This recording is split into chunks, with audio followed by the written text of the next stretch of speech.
Welcome again. It's good to have everybody here tonight. And tonight we will be talking about the role of women in the American Revolution.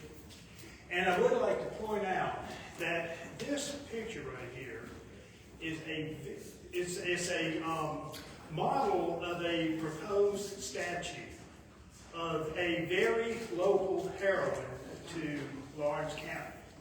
This is a proposed statue to Dicey Langston. And I will be talking about Dicey Langston at length. But I do want to talk to you about this particular statue that is proposed. After the American Revolution, Dicey Langston did move to northern Greenville County, just a few miles from Travelers Rest.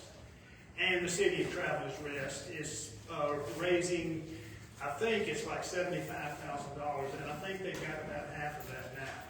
But this is going to be a very distinctive and exciting tribute to Dicey Langston.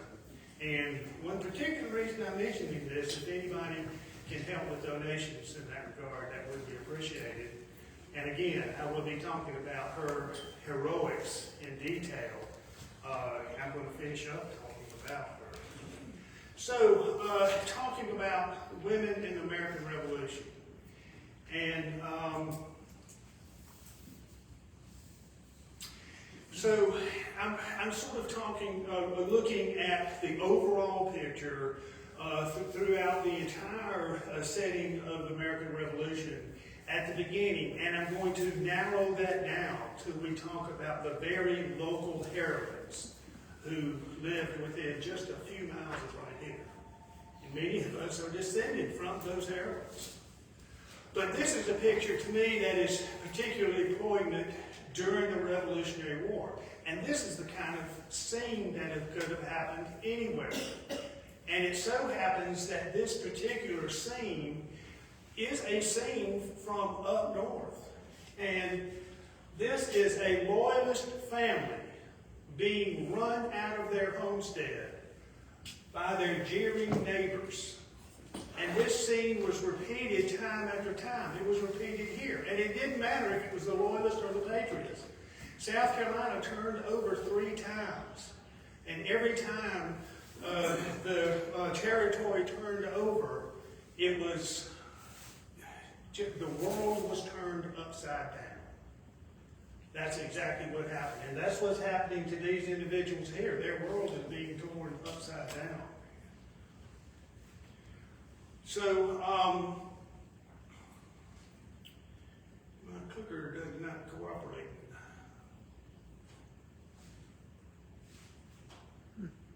So, women kept the home fires burning during the American Revolution. And you can see, mother and child by themselves. However, a blunderbuss is in the window. So she was having to defend her home place. And if an opposing army came through, everything she had here would be stripped clean. These curtains on the windows here, which you wouldn't have seen here in the 96th district, those curtains would have been taken. I mean, they could be used for bandages. Everything metal here would have been taken. And it would have been taken whether you were loyal to the particular army that was coming through or not. If you were a patriot and the patriots were coming through as they were marching, like they did marching towards Cowpens, for instance, they took everything you had. Your chickens, your cows, your pots and pans, your pewter, that melted down for musket balls. They took everything you had, but you did get a little piece of paper saying, we will pay you later. But if the opposing army came through, and you were a patriot and the loyalists came through, then you would be plundered. And you would have everything taken, your pillows, your blankets, your eating utensils, your axes, everything, all your livestock. You would be plundered. And so there was a tremendous amount of plundering that was going on. Now, this shows how women, again, industrial, working to make uniforms, for instance, clothes that could be fought in, hunting shirts that were very good fighting uniforms as well, homespun, homemade. However, there were women in the front lines of the American Revolution. And perhaps one of the best known is Molly Pitcher. And that wasn't her real name. They think she was a lady. I think her name was Hayes. And then we have the description of her that comes from Joseph Plum Martin's diary. And he describes a water carrier. There's your bucket right there. Who was bringing water to the cannon so that the cannons could be swabbed to make sure that there weren't any burning embers in the barrel of that cannon as the next load of powder was put in there. If you put that powder in and there was an ember back then, you knew that was going to be a very bad day for you. So that's why these cannons were swabbed, and Molly Pitcher was a water carrier. And her husband was killed manning the cannon, as you can see right here. But she kept up the fight and did very well. And she became legendary because of that. And here you can see she's been promoted from swabbing the cannon to lighting the torch. So she was apparently quite an artillerist.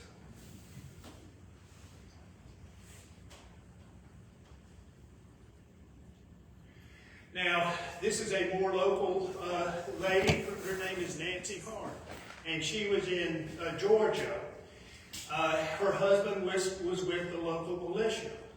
And as she was there, a group of Tories came into her home.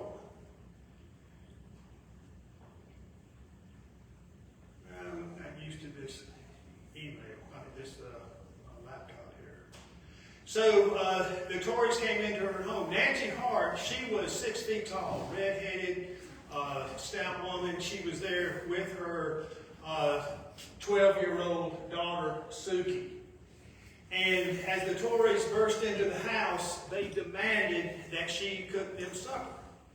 So she sat them at the table and she served them supper. And she also started serving them alcohol, which they imbibed of to a large extent.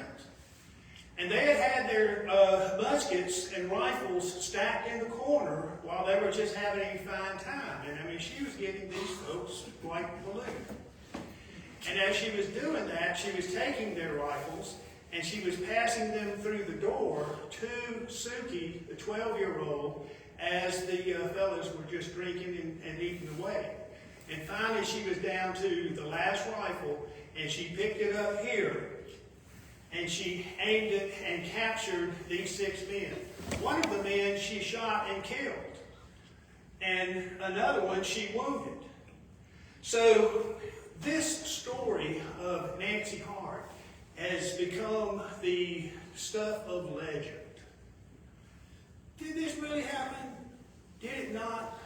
How is a 6-foot-tall woman going to take on 6 Tory ruffians? Is this a true story? Well, in the 1930s, the railroad was going to cut a spur through land close to her property. And as they were preparing for the railroad, they dug up 6 bodies in a common grave. These were those Tory ruffians. And 4 of them showed signs of broken necks because there was a big debate when her husband got there and captured, the 4 remaining.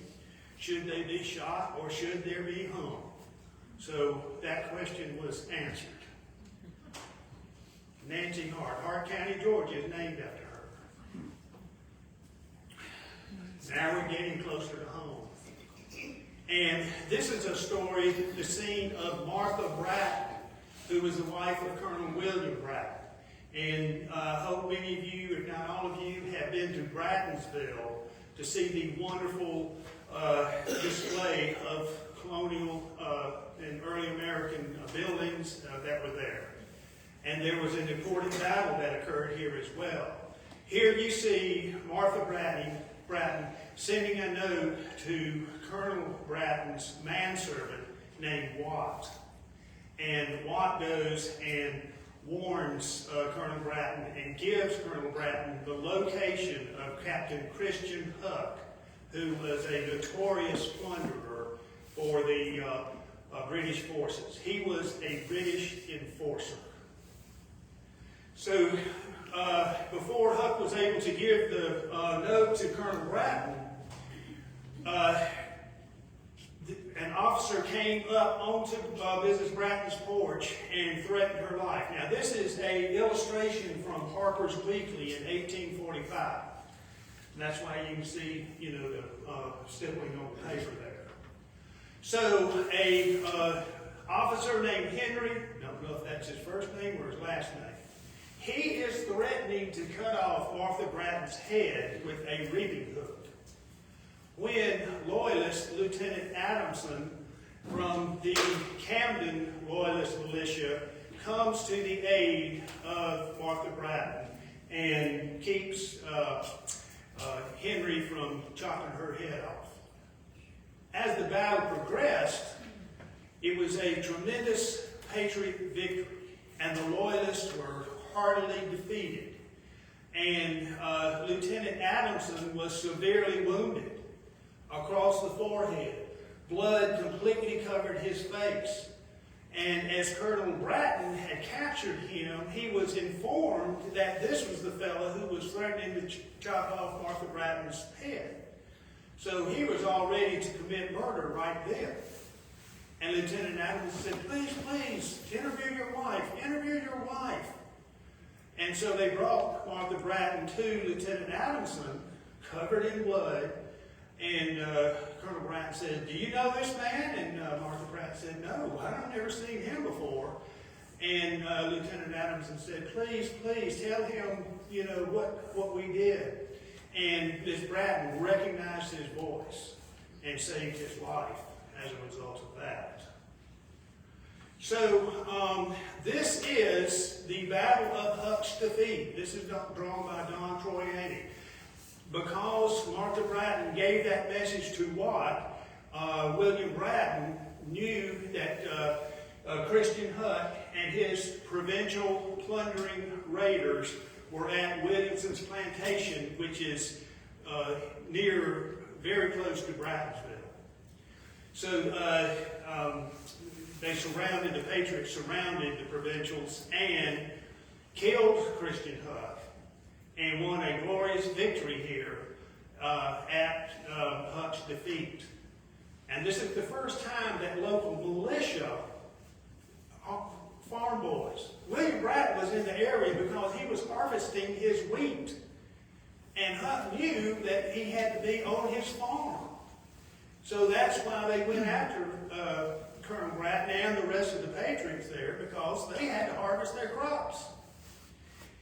These farm boys, this is the first time that the farm boys had defeated trained British provincials, and it gave a huge lift to the morale in the back country. So another character who is one of my absolute favorite heroines is Jane Black Thomas. And she's from Spartan County. Her husband, John Thomas Sr., was the founder of the Spartan Regiment. The Spartan Regiment was one of the most distinguished Loyalist militia regiments in the Revolutionary War. 35 major battles. Absolute heroes at Cowpens. So Jane Black Thomas is married to John Thomas Sr. And he was a leader. He was at the Battle of the Canebrake. No, he wasn't. He burned down Richard Parris's plantation when the Battle of the Canebrake was happening. Anyway, he was a leader in the Cherokee War of 1776, and he was colonel of one of the finest regiments that we had. When Charleston fell, the militia were given the option of laying down their rifles and going to their homes, and they would be treated as neutrals for the the rest of the war. And many militiamen took the British up on that offer. John Thomas Sr. took them up on that offer. Andrew Pickens took them up on that offer. General Andrew Williamson, who was the Patriot general in the back country, laid down his rifle and sought British protection. Leroy Hamilton, leading man after leading man after leading man, they had defeated the Cherokees. That was their primary goal. Now, if the British could provide protection, because security was of paramount importance during the Revolutionary War and the times before that. So John Thomas Sr. laid down his arms. He sought British protection. Except that there was a little matter of some gunpowder that the governor of South Carolina had previously sent to John Thomas Sr.'s fort to store and use for Patriot activities. John Thomas Sr. continued to have that gunpowder be used for Patriot forces. The British didn't care for that at all, so they arrested him and put him in jail. And the place they put him in jail was right here at the jail at 96. The first brick structure in the backcountry of South Carolina, 3 stories tall. And this is where John Thomas Sr. was sent. Well, as was the custom back then, Mrs. Thomas also went down to 96. And she tended to her husband while he was in jail. That's probably the only way he got fed. She washed his clothes while he was in jail. And it was kind of a accepted thing, if you will. And women, you didn't have to worry about them too much, because that was the prevailing attitude back then. Even though we're going to find out tonight that was a very misguided perception right there. So Mrs. Thomas was washing clothes down at the creek at 96 when she overhears 2 Tory women say that later that day or evening there was going to be a raid on a Patriot camp at Cedar Spring in present-day Spartanburg County. Well, immediately Ms. Thomas realized that raid was directed to her son, John Thomas Jr., who now was the colonel of the Spartan Regiment, because John Thomas Sr. was incarcerated here at 96. So, Mrs. Jane Black Thomas, she was 60 years old, and she jumped on a horse there at 96. Some say she stole that horse. And she rode 60 miles until she got to her son's camp at Cedar Spring in Spartanburg County. And this is right close to the school for the deaf and blind, Spartanburg campus. And she got there in the night and told her son that there was a party coming to attack him right on her heels. So John Thomas Jr. built up his campfires, and he took his men and he set them along the woods line. And when the Tories got there, they saw the fire burning, and they rushed the camp. And as soon as they did that, they were illuminated by all these fires.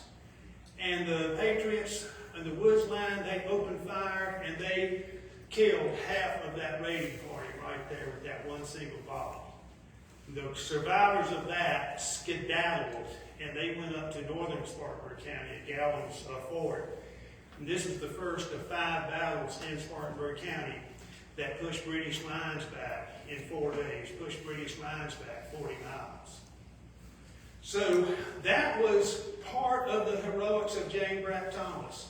Later on, there was a party that raided from North Carolina under John Ash. Her son-in-law, Josiah Culberson, and a couple of her daughters, and like a 12-year-old son, were left defending their house, which was a fort. It was a fortified home.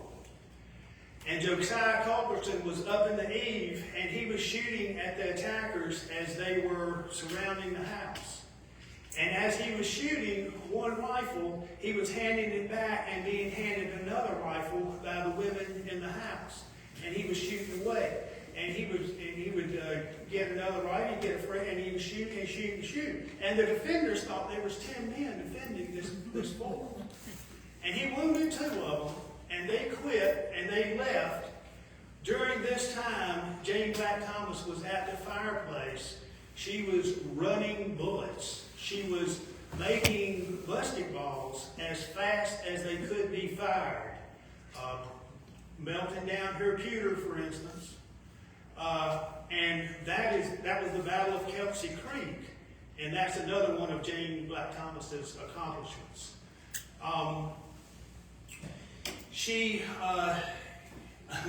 Another of her accomplishments, her husband, founder of the Spartan Regiment, her son, future colonel of the Spartan Regiment, her son-in-law, Josiah Culbertson, one of the fightingest guys that was in the Spartan Regiment.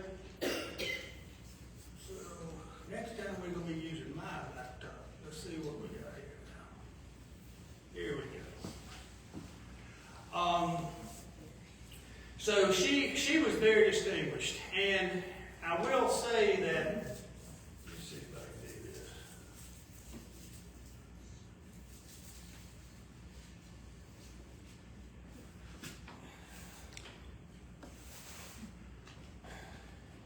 I am honored to have paid tribute to Jane Black Thomas and John Thomas Sr.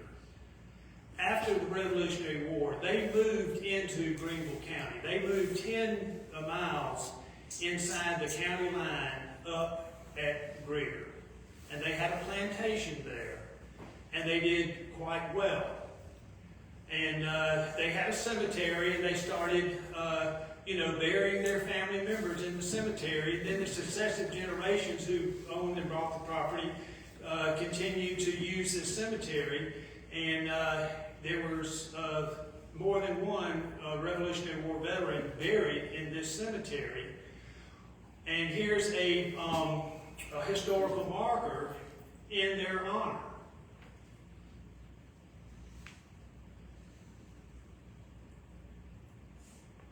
So, the cemetery was in the middle of a proposed or newly developed subdivision. And when the developer got there to grade out for the subdivision, boy, he did. And he graded right over that cemetery. Tombstones, graveyard, markers and everything.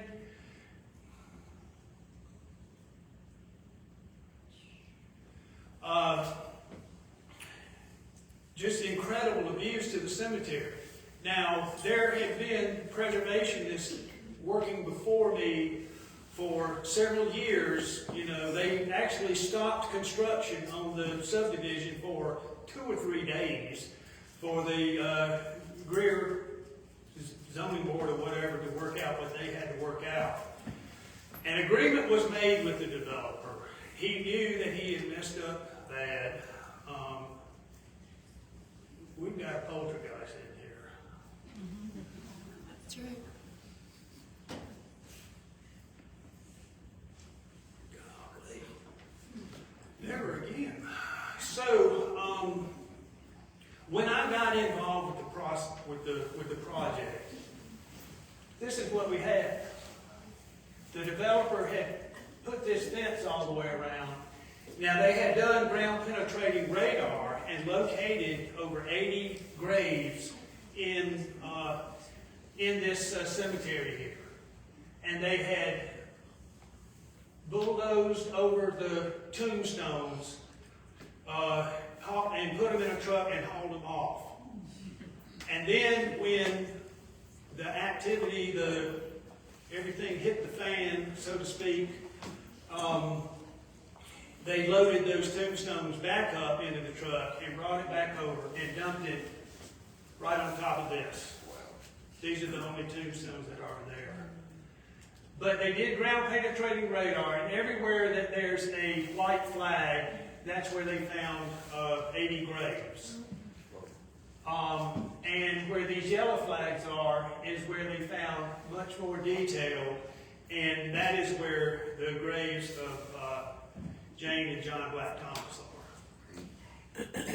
So, you know, we had to find exactly where they were. So we dug down and we did find these brick foundations here. And so we knew exactly where the grave was. And so this is the restoration that we did. The Sons of the American Revolution put these markers in. One thing that's very encouraging to me, the people in the subdivision, they weren't responsible for this.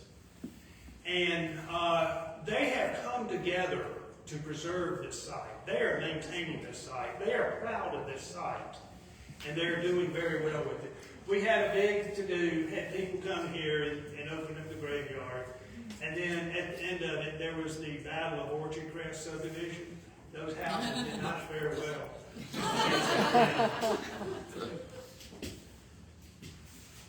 That was a little diversion, but I kind of wanted to show that to you. One of the most famous local heroines is Kate Barry. She is the daughter of Charles Moore. Charles Moore built Walnut Grove Plantation. This is Walnut Grove Plantation. This is the oldest frame house in the 96th district in the backcountry of South Carolina. This is the only frame house that was built before the American Revolution. All the other homes here were log cabins. So Kate Barry was 18 years old, and she married Captain Andrew Barry, who was a captain in the Spartan Regiment. You know, heroes and cowpens. Kate Barry knew the area, and she was athletic. She was a great horseman, equestrian, and she knew the roads, the back roads in the backcountry of South Carolina. And she observed Tarleton as he was coming up close to the Broad River. She observed him going towards cowpens. And she got that information to her husband, who got the information to Daniel Morgan. She was a spy for Daniel Morgan at the Battle of Cowpens. The story is that she went to, observe Tarleton's movements and to warn her husband.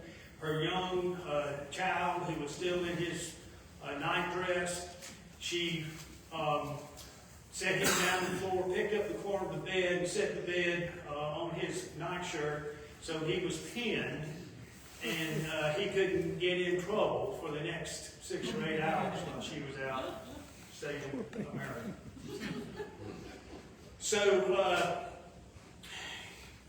one instance where Kate Barry really came to the fore, where she saved this wonderful home, Walnut Grove Plantation, from being burned to the ground, is on November the 20th, 1781.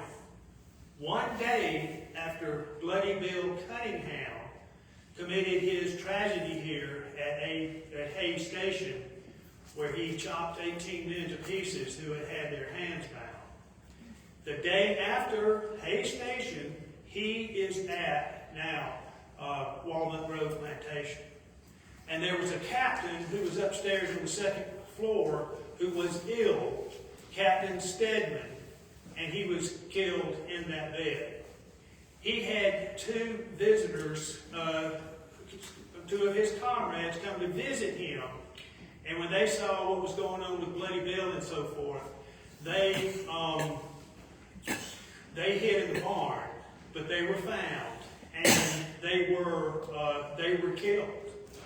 So there was 3 men killed there, at Walnut Grove Plantation, and Bloody Bill Cunningham's next move would have been to burn this house to the ground. But Kate Berry, when she had found out that she knew that Cunningham's men were coming, she raced away to her husband, Captain Andrew Berry, and at the last minute, he came on the scene and he chased Bloody Bill Cunningham away. So Kate Berry was very influential in that event, and she very much so helped save Walnut Grove Plantation. Andrew Berry was a hero when that battle at Cowpens occurred. Kate Berry's younger brother, Thomas Moore, was 16 years old. He fought on the front line under Andrew Berry at Cowpens. Thomas Moore, later in the War of 1812, was a general. And I'm sure that experience he had as a 16-year-old at Cowpens had a lot to do with his abilities as a general.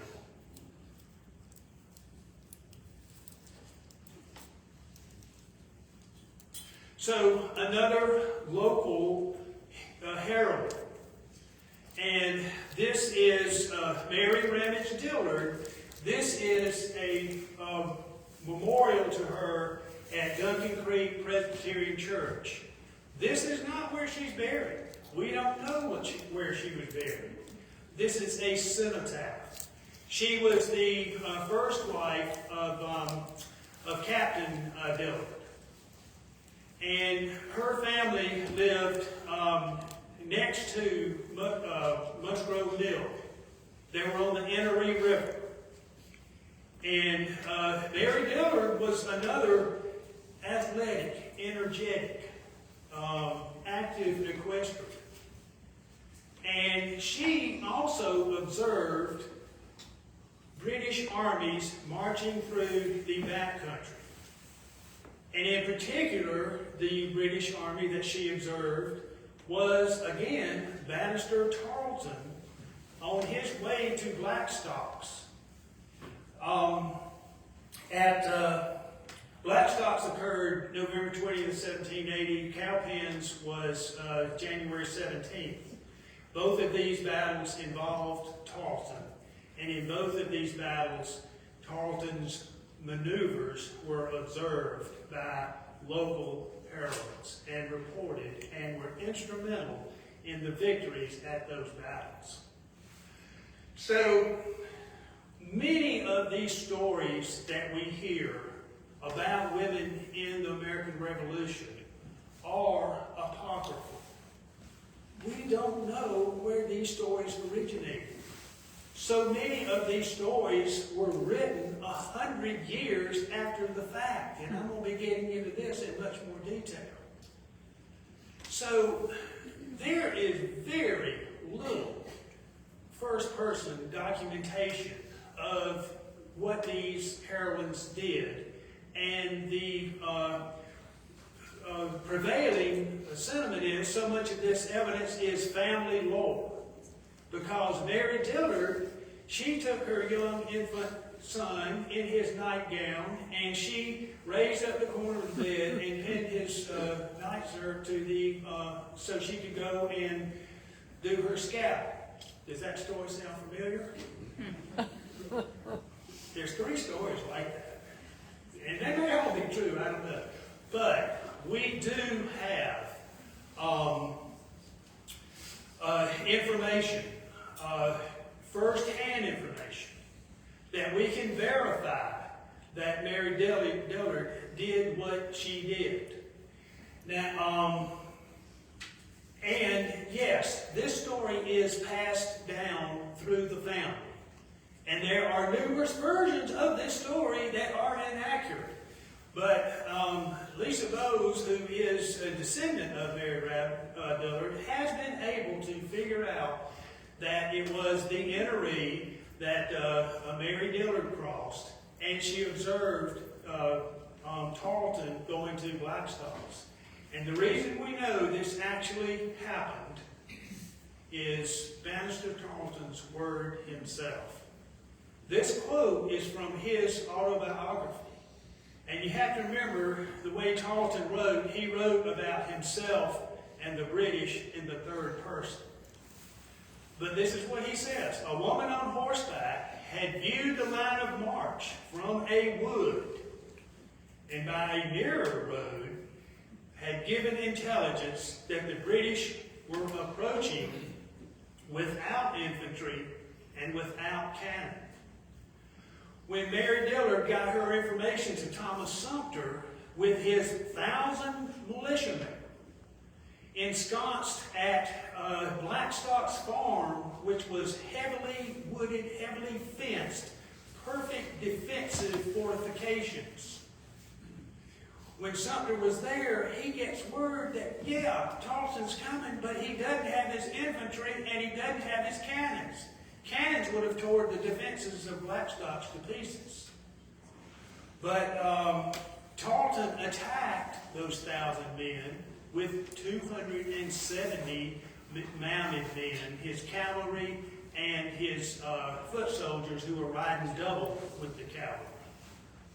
So that was very valuable information.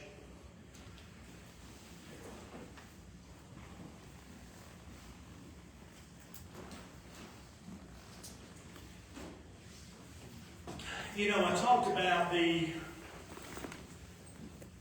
lack of first-person information on these stories about the women in the Revolution. And it is frustrating to try to gather the true facts of what happened. And the reason it is, these stories that were written, and one of the leading authoresses of these stories was a lady named Elizabeth Elliot. She was a New York socialite. She was married to a chemistry professor who got a job at the University of South Carolina teaching chemistry in the 1840s. And so she comes down with her husband to Columbia, South Carolina. And hoorah, what does she have to do in Columbia, South Carolina? Nothing. So she decides to write a book on women in the American Revolution. And she is the first author to deal with this subject. And this is in 1848. About 70 or 80 years after the American Revolution, Elizabeth Elliot is describing women that were in the American Revolution. She's getting this information third, fourth, and fifth hand. And it's frustrating to try to pick up the historical details from her writings and from all of the writings through the 1920s. And the reason for that is these authors were not writing histories. They were writing, this dawned on me, they were writing for entertainment. These were entertainment issues that was being described. The truth, was hard, if not impossible, to discern. And as an example of that, this is a book written to honor Mary Dillard. Except that her name wasn't used in this book. Sarah Dillard's bride. And the stories that contained in this book are, just fanciful to say the most about it. Now, this doesn't only apply to women by no means. The stories about George Washington and Francis Marion, they were highly fictionalized. They were written so that they would provide entertainment to the audience. They were not written for history. So that brings us to our very, very local heroine, who is 16-year-old Dicey Langston. And Elizabeth Elliot wrote the stories of Dicey Langston. In 1848, 12 years after Dicey Langston had died. Elizabeth Elliot never met Dicey Langston. So here is the most famous scene that we have concerning Dicey Langston. And this painting was painted by T.H. Madison in 1873. And this is the prevailing interpretation of the Dicey Langston story in 1873. It could not be more inaccurate. Incredible. So here, Dicey Langston's father is depicted as an 80-year-old man. And here, this is Bloody Bill Cunningham, supposedly, aiming his pistol at Mr. Langston, and Dicey saving his life. Bloody Bill Cunningham wouldn't be caught dead looking like that, I guarantee you. Look at the plaster on the walls. This is all log cabins here. The mantle, the dress. None of that is accurate. Probably the most inaccurate is the depiction of the father himself. Now, of these many stories, 7, one of the ones that I like a lot, and is repeated a lot, is the one that Dicey Langston's father was 80 years old, and therefore, because of his age, he was granted the status of a neutral. Mr. Musgrove of Musgrove Mill, he was in his 80s. He was treated as a neutral. 80-year-olds weren't seen as harmful personages. So, I saw that. But,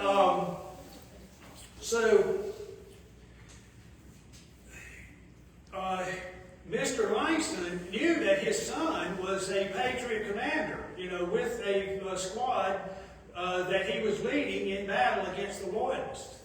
But Mr. Langston wanted nothing to do with his son because he did not want to show favoritism, because if he did, he would break his role as a neutral. So Dicey Langston got word that Bloody Bill Cunningham was on the loose and was going to go after her brother. But Mr. Langston forbade Dicey from leaving and warning her brother. So what did she do? She waited for the old man to go to sleep, and she left through the middle of the night and crossed the raging Innery, cold, it was November, and made it to her brother to warn him of the impending attack, made it all the way back, crossed the Innery again, and was in the kitchen cooking bacon when her father woke up the next morning. And I love that story, but it couldn't be further from the truth. Dicey Langston's father was a lieutenant. There she is crossing the Innery. Dicey Langston's father was a 45-year-old lieutenant in the Spartan Regiment. And if you're a lieutenant in the Spartan Regiment, you were in the prime of your life.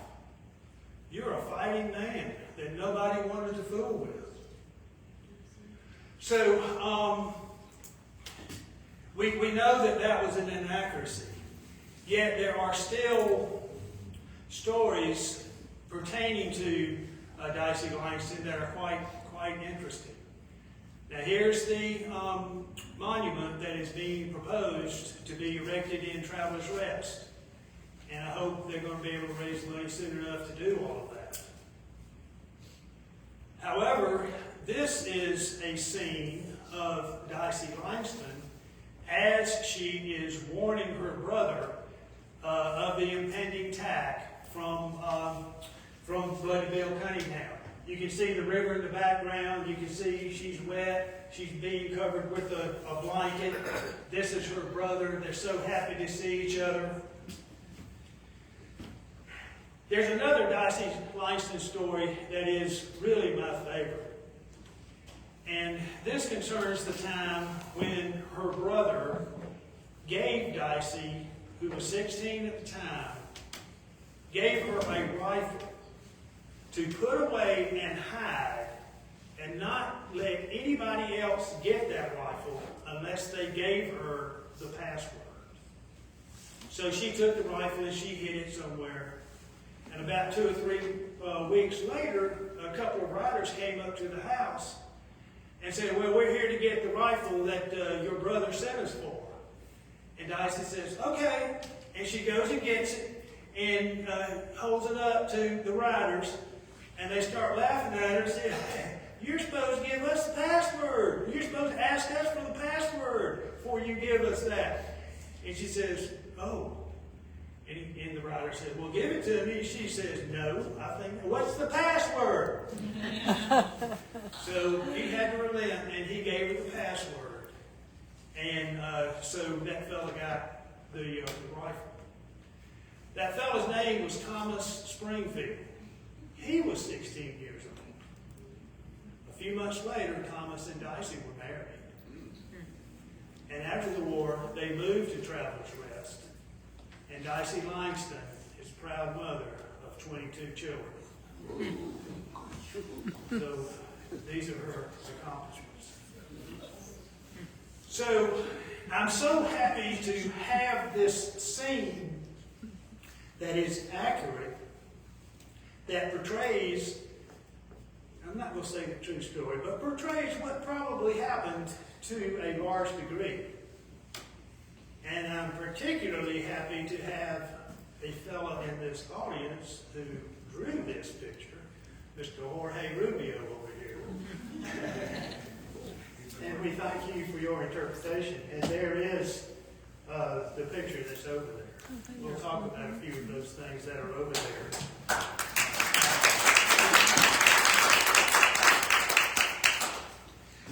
So I did want to end on that note, but I wanted to see if anybody had any questions, and be sure to get the microphone if you do. No questions? That being the case, I appreciate everybody's attendance. Thank you. Y'all please come to his next lecture, which will be the second Tuesday in April. And Subject?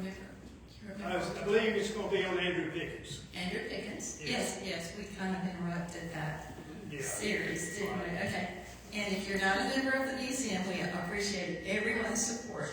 And thank y'all for coming tonight. And please, Durant usually answers questions afterwards if you'd like to talk to him. But you're going to show Jorge's pictures. Is that off? Is that off? Not yet. The guy's name is that guy from Clemson that wrote the